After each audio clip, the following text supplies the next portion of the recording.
Welcome to worship in the Unitarian Universalist Church of Charlotte. In a moment, I want to share a word with you. And when you hear the word, I want you to reflect silently on the very first things that come to your mind. So when you hear this word, which images, what people, what experiences come to mind?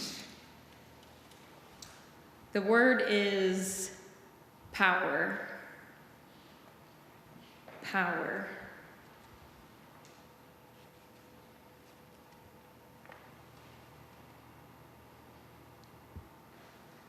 Without evaluating or questioning whatever surfaced, honest answers, because I'm not going to test you in any way.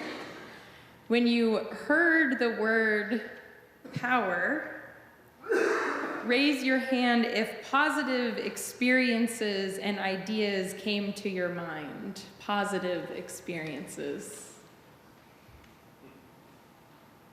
Thank you. If you heard the word power and negative experiences came most readily to mind, would you raise your hand? Thank you. Professor of psychology Dasher Keltner writes in his book, The Power Paradox. Power defines the waking life of every human being. It is found not only in extraordinary acts, but also in everyday actions. Indeed, in every interaction, in every relationship, be it an attempt to get a 2-year-old to eat green vegetables, or providing an opportunity to someone, asking a friend the right question to stir creative thought, calming a colleague's rattled nerves, or, he says, directing resources to someone in need. Power is the medium through which we relate to one another. Welcome, members, welcome, guests, welcome all. As we prepare to sing, please utilize the power of hospitality and communication and welcome the people around you.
As we light our chalice, may we feel the energy of this sacred space, this loving community, calling each of us to look within ourselves to find our own truth and the courage to speak it, no matter who is listening.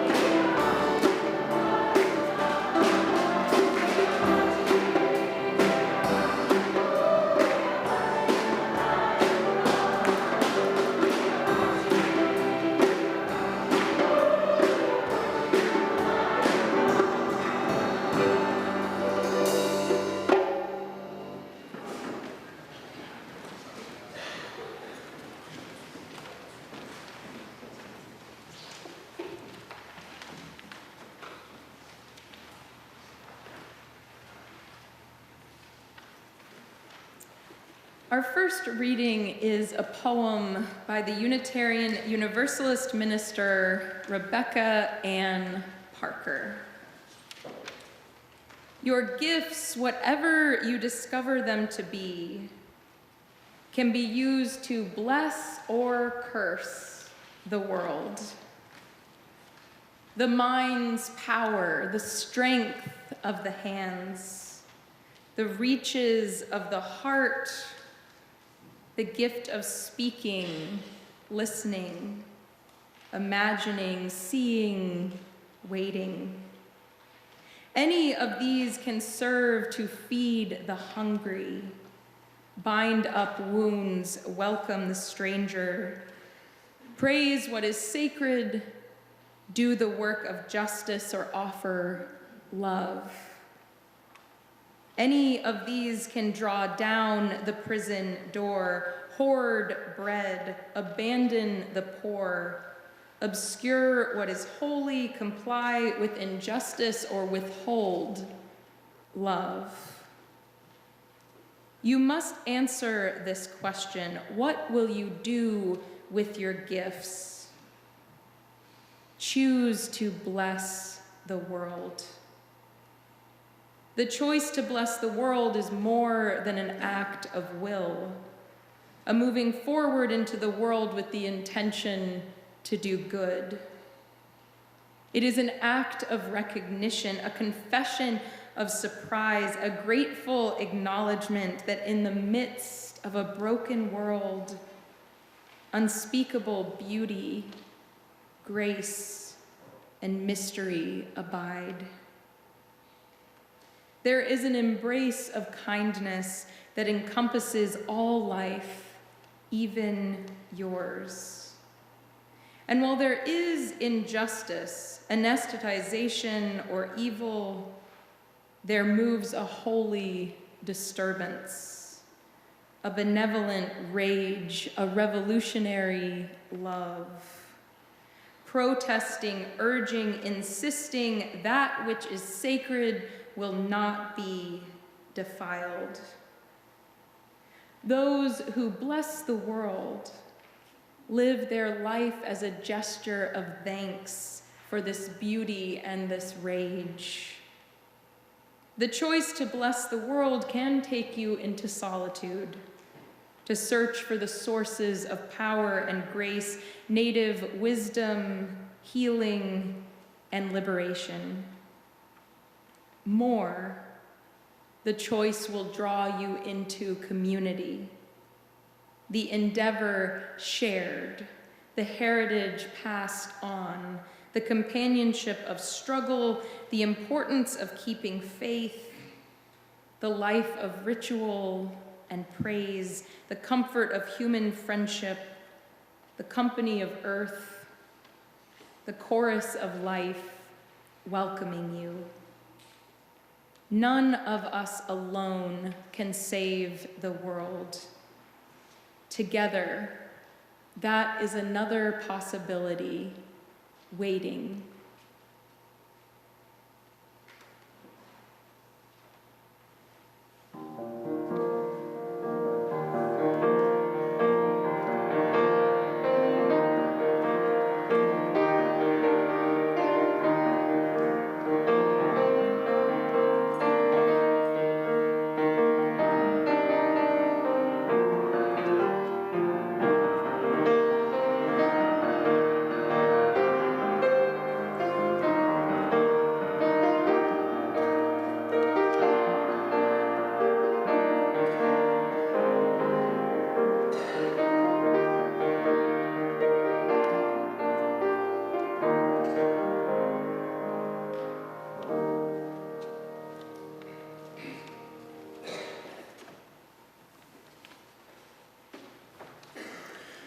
Our second reading is from writer and activist Audre Lorde from her essay, The Transformation of Silence into Language and Action.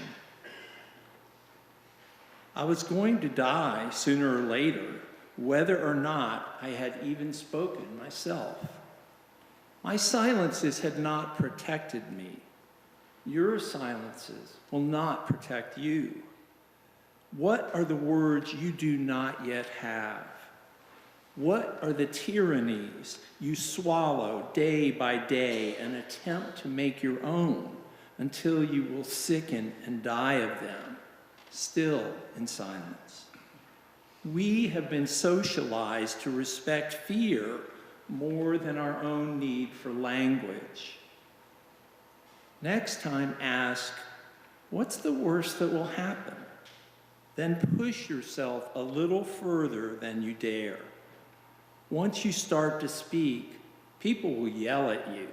They will interrupt you, put you down, and suggest it's personal. And the world won't end. And the speaking will get easier and easier, and you will find you have fallen in love with your own vision, which you may have never realized you had. And you will lose some friends and lovers and realize you don't miss them. And new ones will find you and cherish you. And at last, you'll know with surprising certainty that only one thing is more frightening than speaking your truth, and that is not speaking.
One of the ways that I know summer is coming is not only because it's getting warmer outside and different things are in bloom and the daylight hours are longer.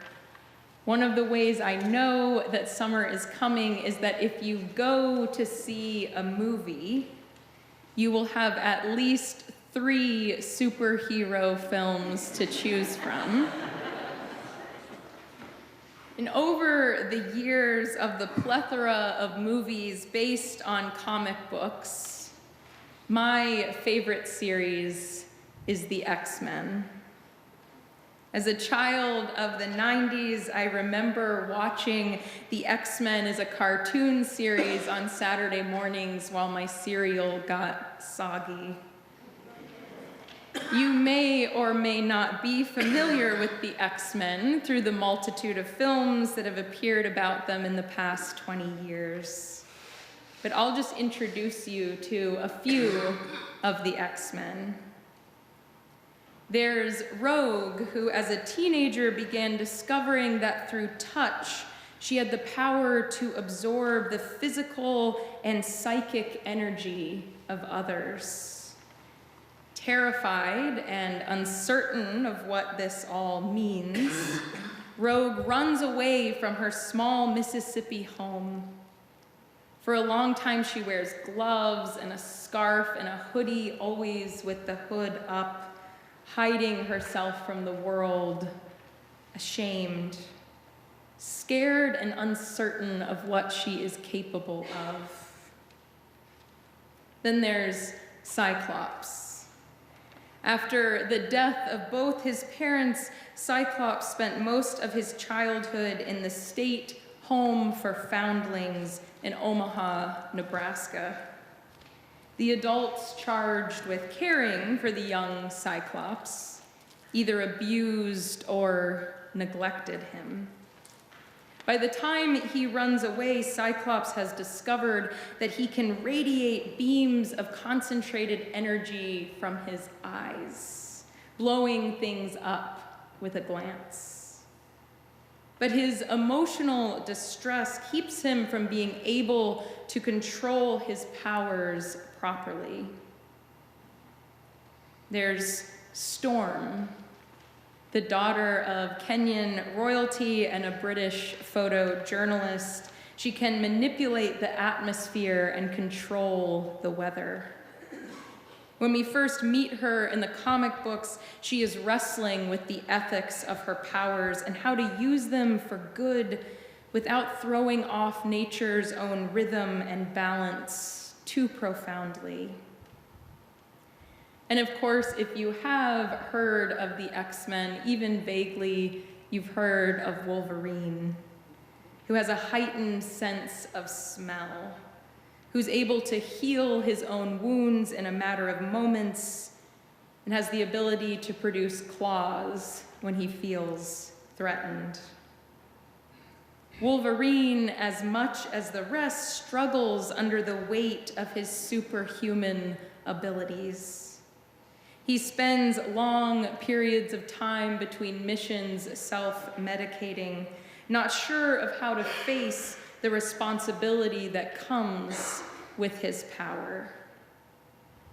Each of these characters is lost in their own way until Charles Xavier, affectionately known as Professor X, finds them one by one and gives them a home in the Xavier School for Gifted Youngsters.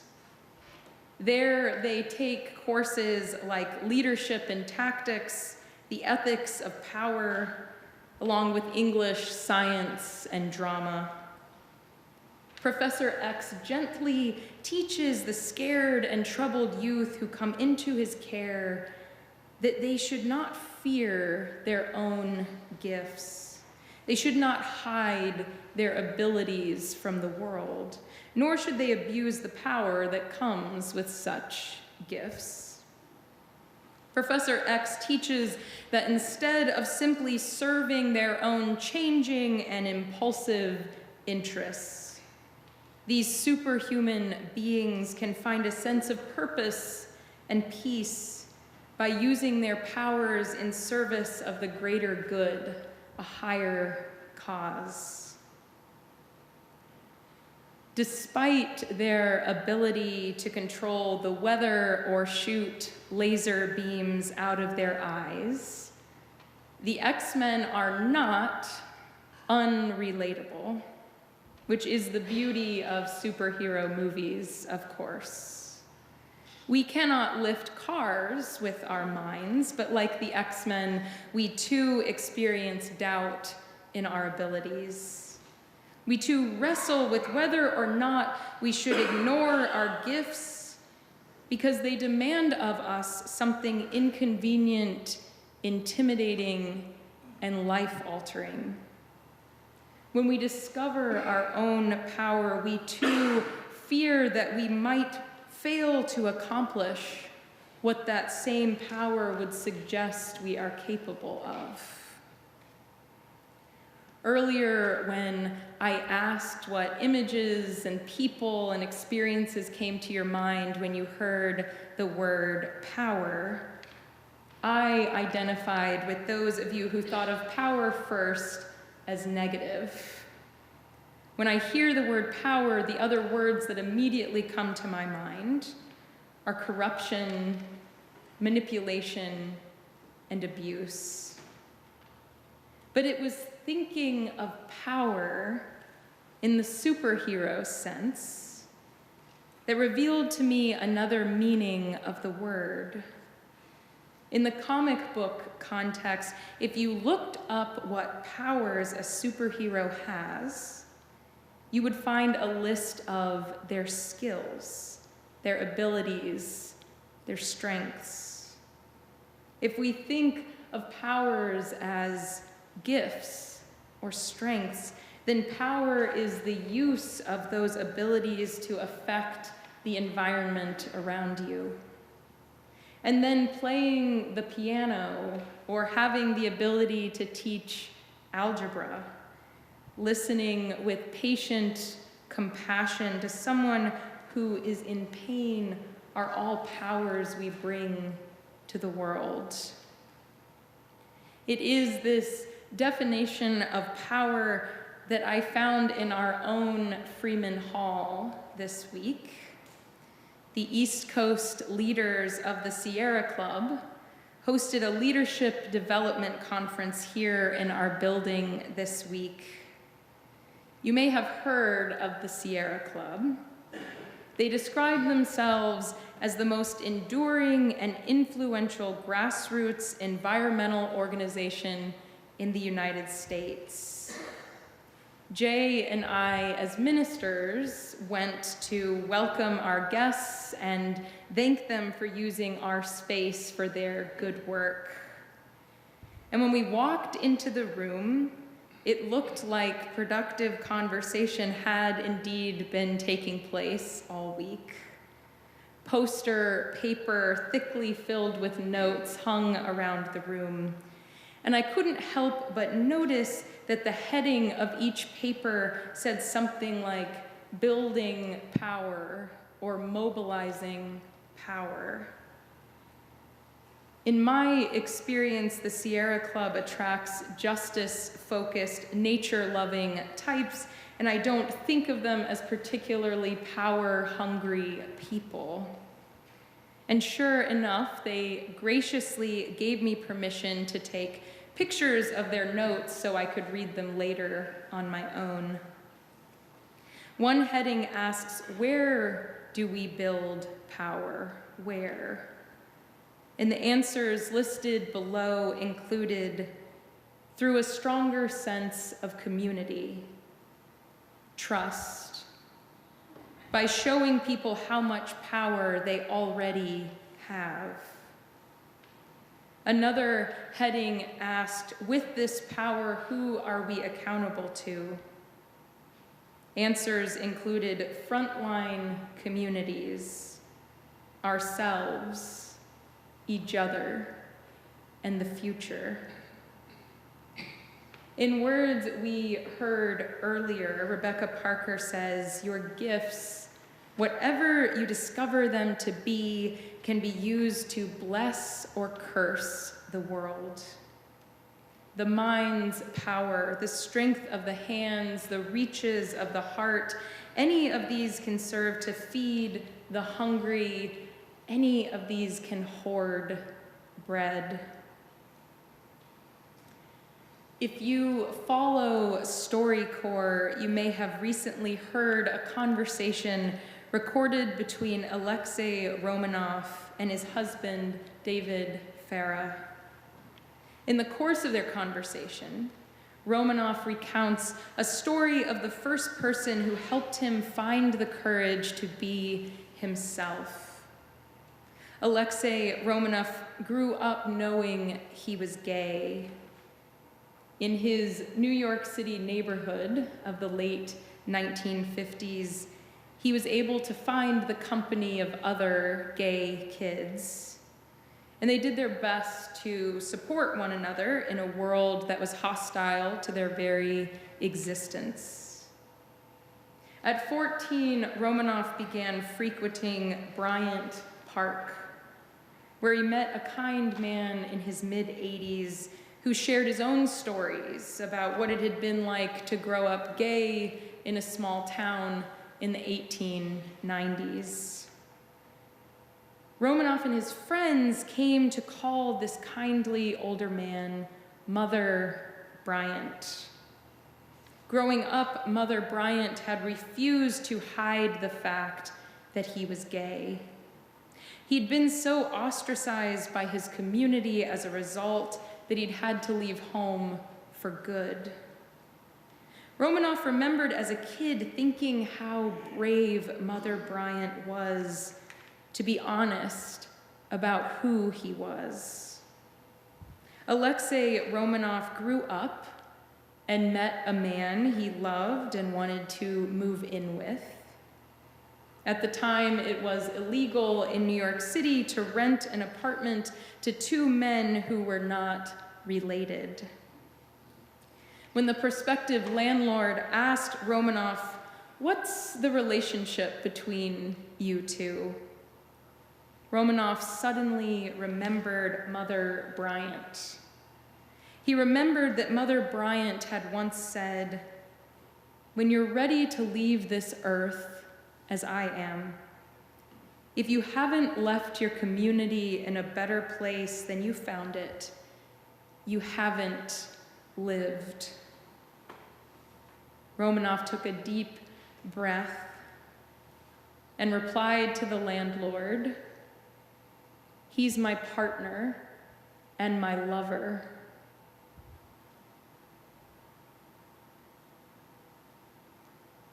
After a long pause, the landlord said, "Okay, here's the key." And Romanov says he looked up and said, "Thank you, Mother Bryant. I will never lie about being gay again." What would we call the power Mother Bryant shared with Alexei Romanov? The power to love another human being? Was it the power of honesty or courage that Mother Bryant and then Romanov used to free others to be themselves? It's intimidating to think of ourselves as powerful. If we have power, we could fail to accomplish what that same power promised we were capable of. If we have power, we could use it carelessly. And power, of course, is not real unless it is exercised. Our gifts, even if we are fully aware of their presence, may lie dormant, unused inside of us. Our creativity, as vibrant as it seems, has not brought something beautiful to life or challenged an old idea if we do not create. Our compassion, as alive as it may feel, has not sheltered someone in their moment of uncertainty unless we are compassionate. While our curiosity may make our life more interesting, unless it is voiced, it cannot guide others deeper into a seemingly unsolvable problem. While our insight is silent, it cannot contribute to conversation or shape outcomes. As we heard Audre Lorde earlier, my silences had not protected me. Your silences will not protect you. Next time, ask, what's the worst that will happen? Then push yourself a little further than you dare. She says, you will find you have fallen in love with your own vision, which you may have never realized you had. If power is not real unless it is exercised, then we must ask ourselves if we are willing to claim our power, to use our strengths, our abilities, our voice in service of the good and just and kind. Rebecca Parker asks, what will you do with your gifts? And she implores us, choose to bless the world. In making this choice, know that you are not alone. It is that choice to bless the world, the work of a liberating faith that Parker explains draws us into community. The endeavor shared, the heritage passed on, the companionship of struggle. As Parker says, none of us alone can save the world. Together, that is another possibility waiting. Blessed be. Amen.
Welcome.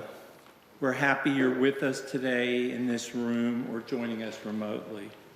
We're pleased to have guests with us. Our members would like to greet you personally following the service. So if you're visiting, please raise your hand and keep it up.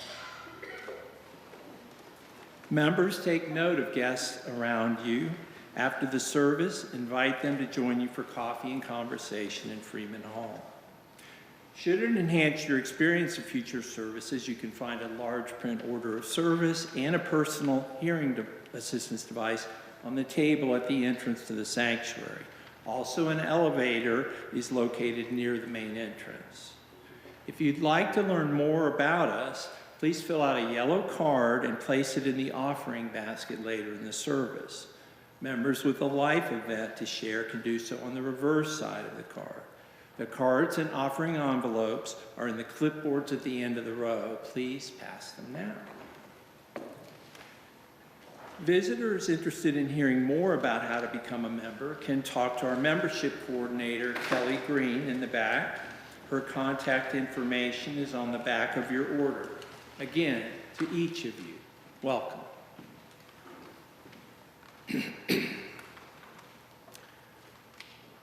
As a white, male professional, and a lawyer at that, it's not surprising that I have little difficulty asserting my power in the world or engaging in the conflict that often results from that. After all, I sue the government for a living. For 38 years, I've had the privilege, and it really has been, to represent the indigent, people with disabilities, the elderly, children, the homeless, and immigrants against a government that too often fails to serve them.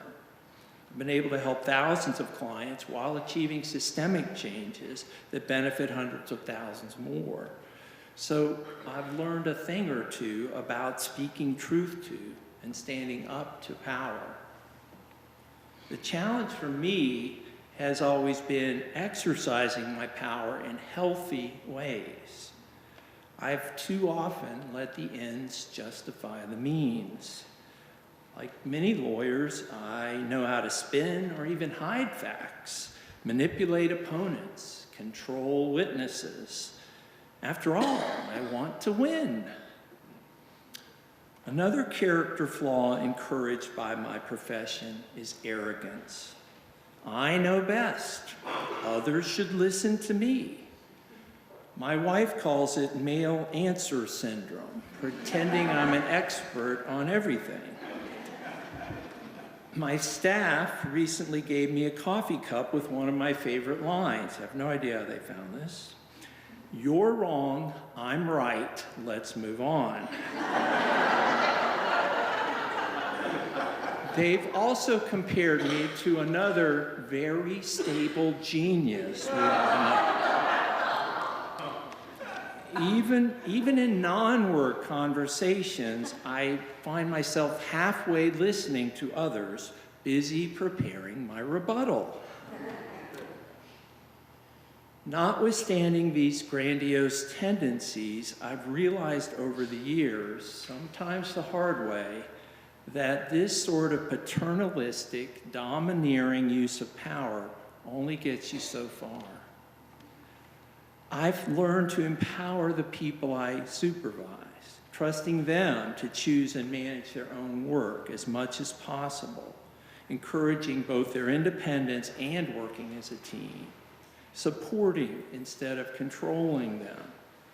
I've also established meaningful, honest relationships with government officials and their lawyers, working cooperatively wherever possible to find creative win-win solutions to our conflicts. As I get older, I'm trying to let go more, to surrender the illusion of control, to recognize my many limitations, and to call myself on and even laugh at my foolish hubris. But I'm still impatient. I still have trouble asking others for help. I still have a lot to learn about sharing power. So don't hesitate to stand up to me. Tell me I'm wrong. Ask me to please shut up and listen. After all, it'll be a good opportunity for you to exercise your power.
If you would like to learn more about how to engage with the life of this congregation, you can look through the back of your order of service, explore our website, or subscribe to our weekly e-newsletter, Currents. This Wednesday, there is a family ministry opportunity.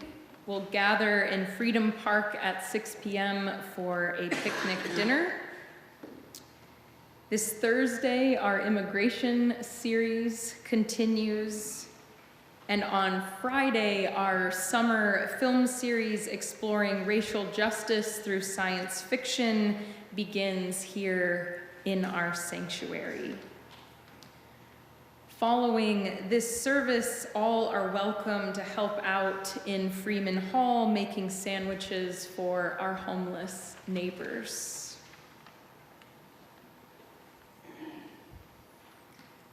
We hold members of the LGBTQ plus community in our hearts this morning.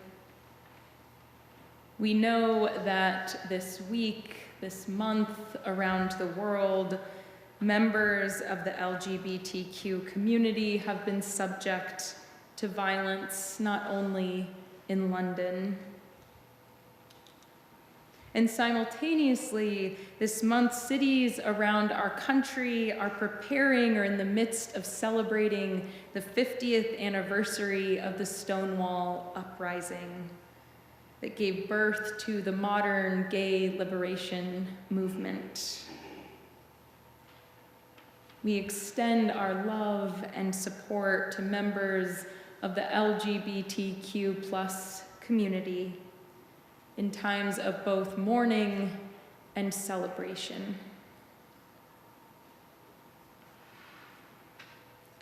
In our own congregational community, we're sending love to Don Nias and Paul Cuny as Don recovers from surgery.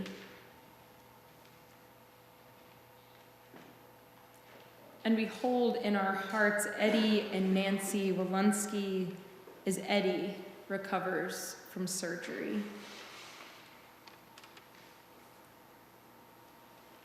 If there is a joy, sorrow, or remembrance in your life this week that feels particularly meaningful, later when the offering baskets are being passed and music is being played, you are welcome, member and visitor alike, to come forward and light a candle in silence.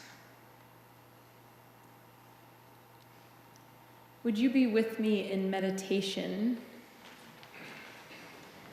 sitting more comfortably as you can and breathing deeply.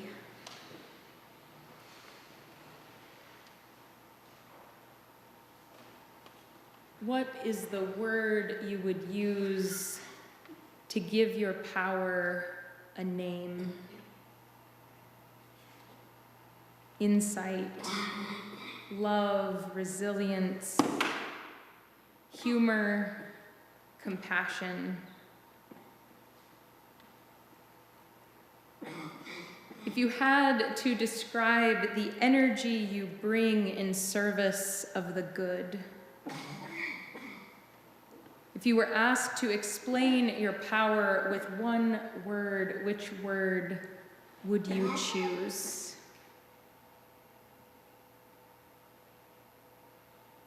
I invite you, when you feel moved, to speak out loud what you call your power.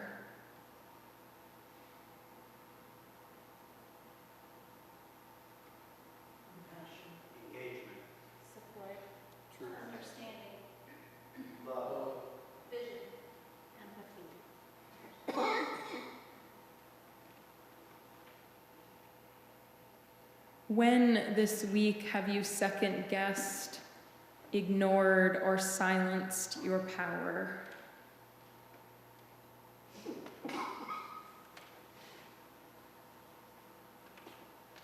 When this week have you brought that same power out into the world, spoken it out loud, and made it real?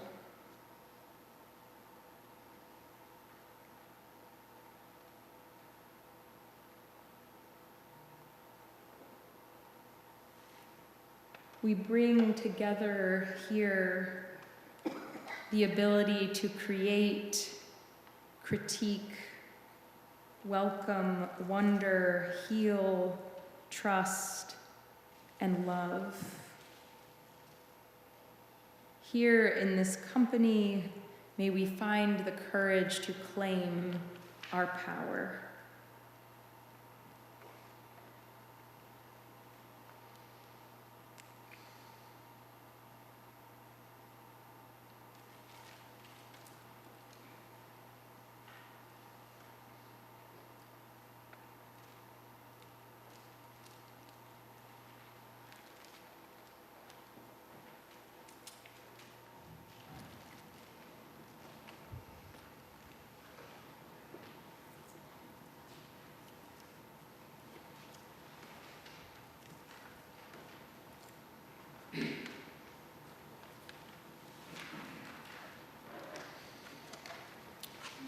As we work to claim and exercise healthy power in the world, we need guidance, support, and understanding from a loving community.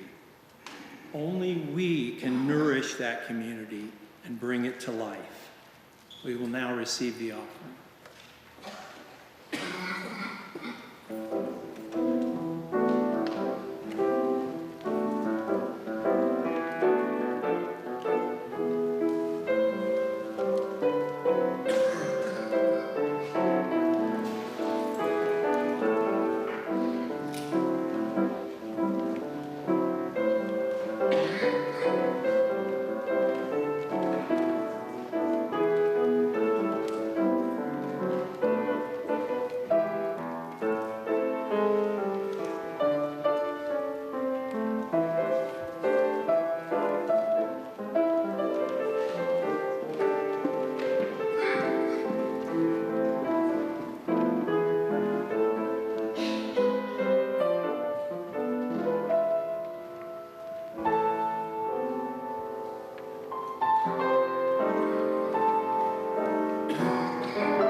It is with great joy today that we recognize new members who have made the decision to contribute their gifts to nurturing our community and helping to bring our congregational vision to life. So new members, when I call your name, would you bring your order of service with you and come over here and sign the membership book while I tell the congregation a little bit about you, and then make your way to stand behind me so that everyone can see you. Jacob Bessie. Jacob grew up going to our congregation and decided to join after trying to find his own path and always ending up back here. He says, I always enjoy hearing new perspectives. Welcome, Jacob. Kathy Croy.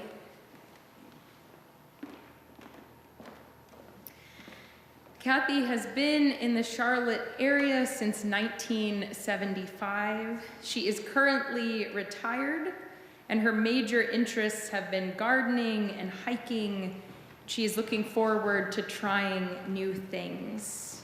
She says, I have been a member of several churches while in this area and now feel UUCC is the place I need to be. Welcome, Kathy. Janice Meyer and Ed Moore. Janice and Ed are originally from New Orleans. They've been in Charlotte since 2000 and have been attending UUCC on and off for 15 years. They say, we enjoy interacting with other like-minded people. Justin Parmenter. Justin is a public school teacher and former Presbyterian. After a 25-year hiatus from churches, he began attending UUCC in the midst of an intense bout of despair shortly after our last presidential inauguration. He loves the feeling of hope that comes from involvement with folks who are working toward necessary societal and environmental change. Welcome, Justin. Julie Prentice. Julie is a longtime Unitarian Universalist who recently moved to Ballantyne. She says, I love choir and the opportunity to meet like-minded people and live a life of meaning. Having a place for spiritual growth and community support is very important to me. She says, thank you, UUCC, for being here. Welcome, Julie. Galen and Chandra Stout. Chandra and Galen were born and grew up in Colorado and moved to Winston-Salem, North Carolina in 2004. Their kids, Connor and Fiona, were born and spent their preschool years in Winston-Salem, where they joined the Unitarian Universalist Fellowship there. Shortly before Chandra's job moved them to the Charlotte area in 2016. They say, we are hoping to grow our connections in our new home and form bonds here. Galen is a stay-at-home parent, and Chandra is an in-house attorney. Welcome, Galen and Chandra. Carrie Ann Wolf. Carrie Ann moved from Ohio in April of 2018 to be closer to her sister's family, the mountains, the ocean, and still just a short drive back home. She works as a contractor to plan public school buildings and is a certified life counselor, health educator, and yoga instructor. Carrie says, I have enjoyed the warm welcome and open arms of all the UUCC members and all the wonderful ways to be involved. Welcome, Carrie Ann. I invite all of you now to rise in body or in spirit. Members, you will find words for response in your order of service. From a variety of places, an extensive array of circumstances, a wide range of religious traditions, our paths now meet here in the Unitarian Universalist Church of Charlotte. Today, we celebrate these who have recently found their way to us and have become ones of us. We welcome those of you who are new to this congregation. May you find here inspiration for your individual journeys, support in times of trouble, encouragement in moments of despair, fellow celebrants in your occasions of joy, and the ongoing challenge to be your best selves. May you give of yourselves, your time, energy, resources, and wisdom, that together we may sustain and strengthen this, our spiritual community. We accept your welcome with gratitude and gladly join our lives with yours. As we have been the beneficiaries of a community you created, we commit to partner with you in the energetic and generous support of our congregation. We will strive to lead our best about our congregation and to offer our best to it. May our journey together be long and fruitful. Let us now say together the vision of our congregation. We Our loving, liberating, religious community, inspiring spiritual, societal, and environmental transformation in the larger community, in our congregation, and in the personal lives of children, youth, and adults. Our new members will join Doug and I in the receiving line so you can welcome them personally on your way to coffee.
These are the words of Unitarian Universalist minister Mark Morrison Reed.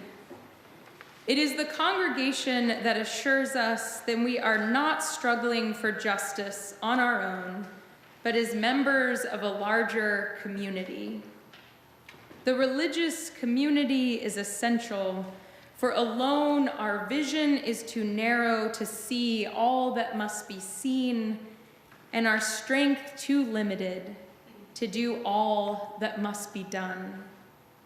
Together, our vision widens and our strength is renewed. Please be seated.